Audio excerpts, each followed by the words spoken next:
How do you feel about the recent issues with law enforcement? You being a police officer, being back on the force, you came back right when things were just, I don't want to say falling apart, but Right.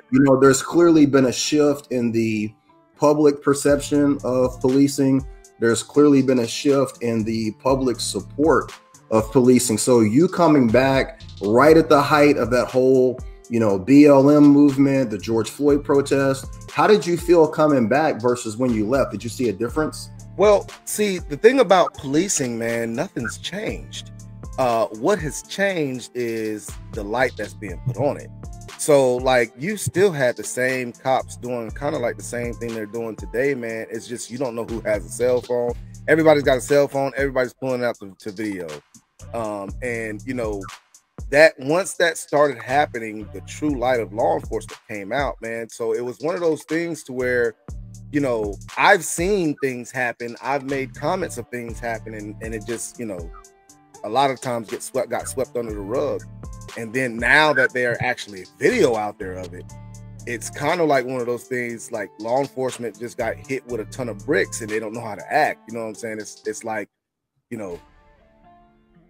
set aside the fact that the officer is doing something wrong, but just the fact that there's a video out there of it is like, oh my God, you know what I'm saying? So it's one of those things, man. Law enforcement has been what it is, and I'm glad that there are a lot more people that's willing to stand up, because there was a time, man, where I would tell, if a female was getting harassed by a police officer or something like that, I'd be like, look, you need to go to a supervisor.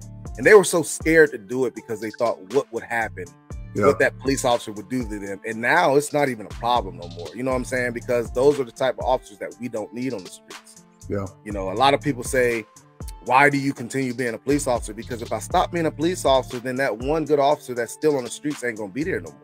Right. You know what I'm saying? So I mean, why stop? Why take a good officer off the streets just because I'm frustrated with what everybody else is doing? So you feel that shift, and listen, I'm assuming that you and I are probably close in age.